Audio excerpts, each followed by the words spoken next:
really, what just happened? That was really strange. A little bit exciting, yeah. I mean, first things first, at no point were we in danger. It was perfectly fine. Right. So the short of it is we had an alternator failure. So we were not making any electricity anymore in the plane. We were on our way back from the Glacier Falls area. We were going to head east to our next destination. But as we had just come over the Rocky Mountains and cleared them, our voltage light came on, and we saw that there was a discharge on the battery. Yeah, it said high voltage, and it started doing this weird. Yeah. It was very strange. It started doing this weird thing, and then it just dropped. Yeah, it just dropped and was showing a negative discharge. So that just means our alternator wasn't making any power anymore, and we were pulling from the battery. Right. The nice thing about that is planes have a lot of redundancy built into them, so our spark plugs for the engine don't need electricity from our battery or alternator. Okay. They have their own magnetos to generate that electricity. Okay. So even without any electrical power coming from the alternator or battery, the plane would have still flown just fine. Yeah.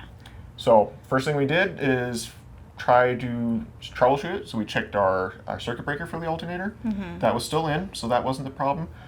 We turn off our avionics and then turn off and on the master battery and alternator switch. Sometimes that can fix stuff, but in this case it didn't do anything. So what we decided to do is divert to an airport that could take care of it. So we had maintenance facilities, and since we knew Great Falls had maintenance facilities because we had been there not too long ago, we started heading that way again. Right. And then the next thing we did, conserve power. So we shut everything off. Even the comms. Yep, everything off until we got closer to Great Falls. That way we knew we had some electrical power left over to start talking to them when we get there. Yeah, but we did tell them that we were shutting things off. As we got closer, we actually left them on. Oh, okay. Yeah, because we had them off, and then we turned them back on as we were getting close to their radar area. Okay. And then we called them up, told them who we are, what we're doing, and we also let them know we had an alternator failure and might lose our comms. That's what we said. Okay. Everything's a little bit of a blur to me. Yeah, it was a little bit hectic. I mean, one thing after another. I did keep my composure, though. Oh, you did great. Okay, that was good. That was good. Yeah. So we told them, hey, we're coming in for landing. We have an alternator failure, so we may lose comms.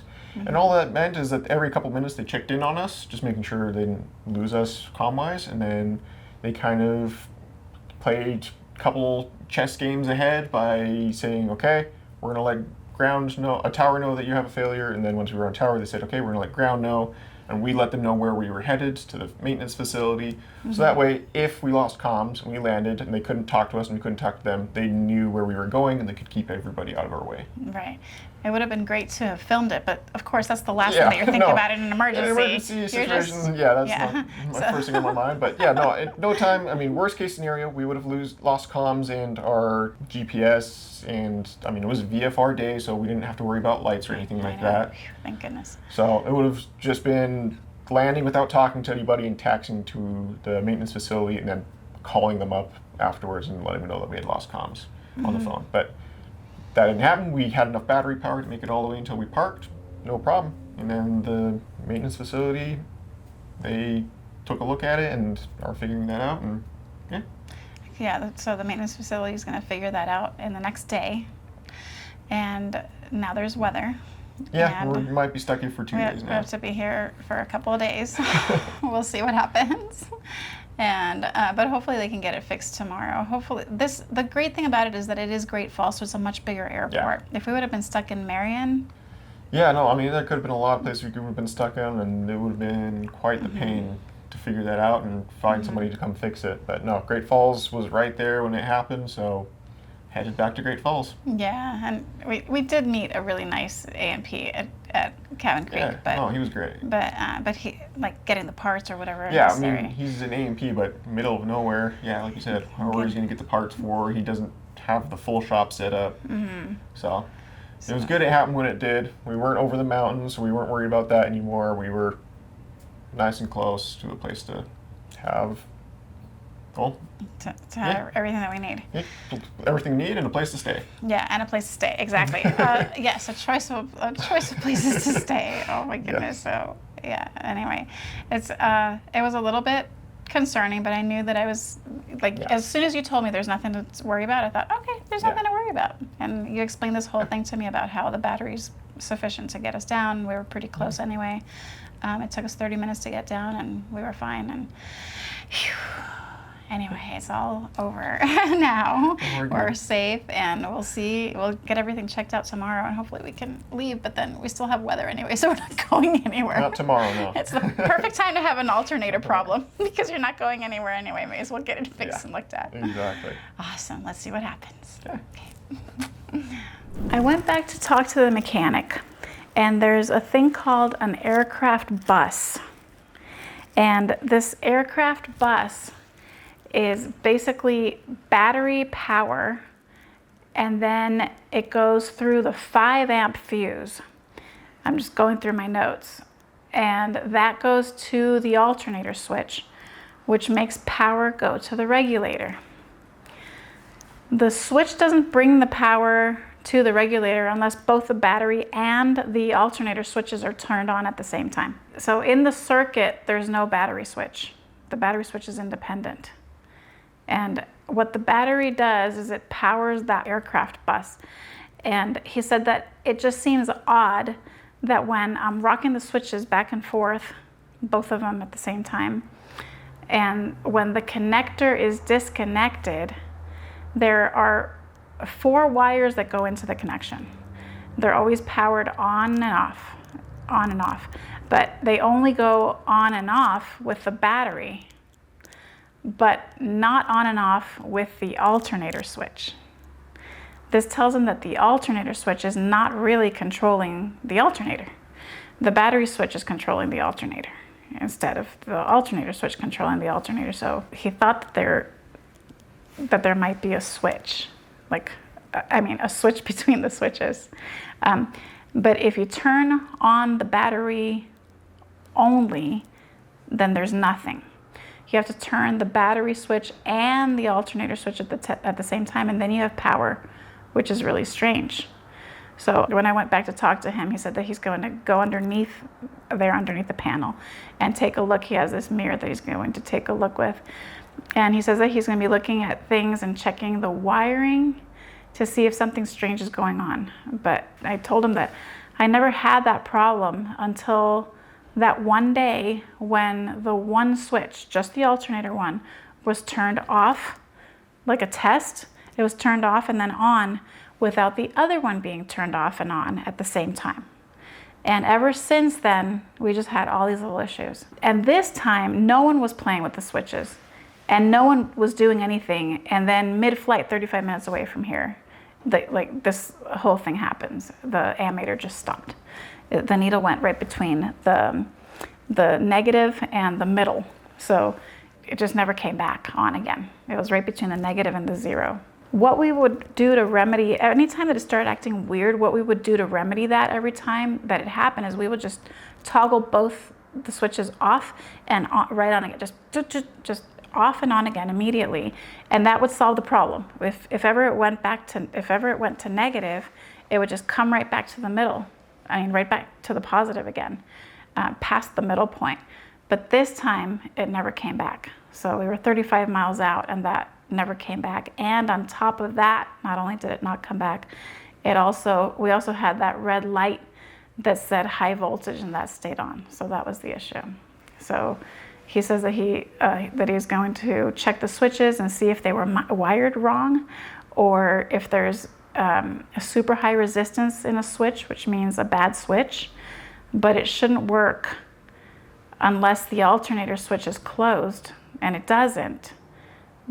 But once it's working and you cycle the alternator switch, it never comes back on again. You have to turn them both off and both on, which strongly suggests that somebody miswired something. And whenever I had that issue, I never only switched one switch. I always flipped both of them off and both of them on. So I don't know what the result would have been. I don't know. I guess we just have a mystery here, and we just have to wait to see what he says. And if anyone has any guesses, if anyone can even understand what I'm talking about, we would really love to hear your comments and just get your input. So please leave comments below and let us know what you think might be happening. It would be super helpful. Thank you so much.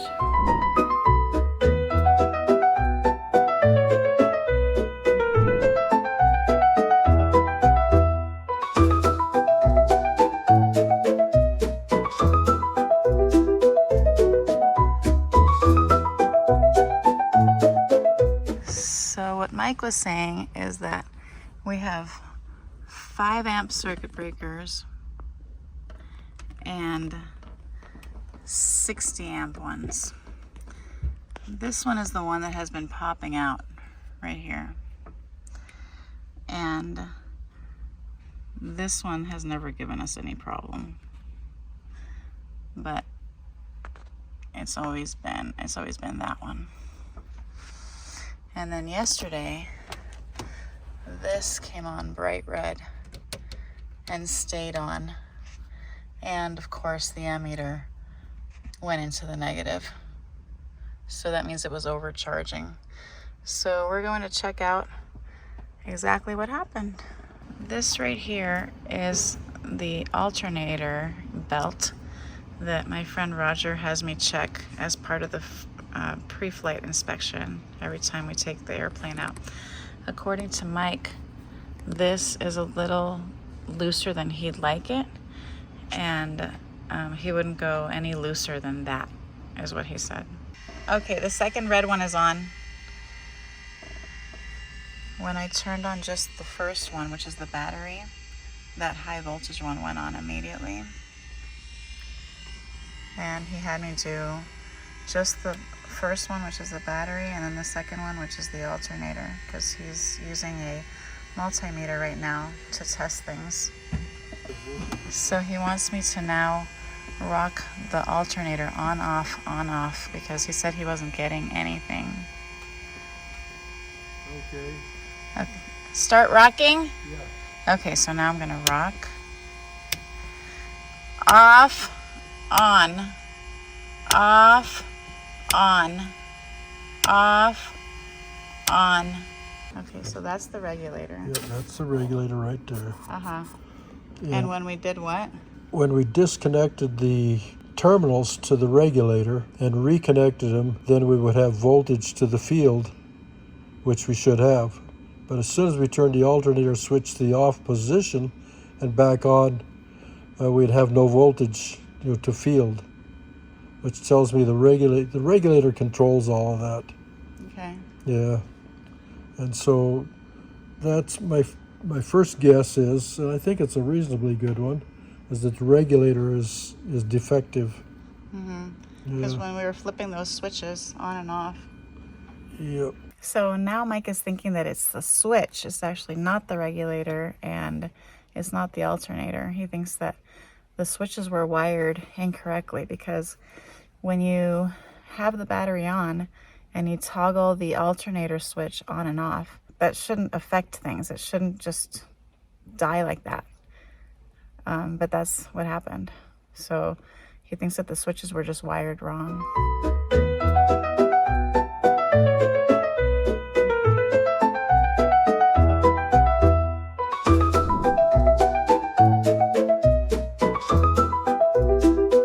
So in the end, nothing's wrong with the alternator.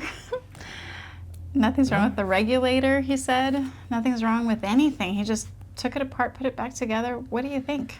I mean, he said he cleaned stuff, so he cleaned the connectors and everything, so it could be, I mean, Alpha Papa is a little bit of an older plane, so it could just be that over time some connectors got loose or corroded, and him taking it apart, cleaning it, putting it back together just fixed the problem. Solve the issue. Maybe, Yeah. because maybe that's why the needle was going, like just like a that. loose connection or something like that, so maybe that's what it was, and him messing with it and cleaning it was all that it needed. Yeah, just a little TLC. Was taking it apart. Yeah, he's tried everything. I was there for a long time, switching things back, flipping switches, looking at this, looking at that. I was his little assistant all morning and nothing. So I guess you feel safe? No, the mechanic writes off on me. He says it works good. I mean, we'll keep an eye on it, but I feel confident with what he says. Okay, then let's go. We're Okay, off to the next adventure. Let's do it. Awesome.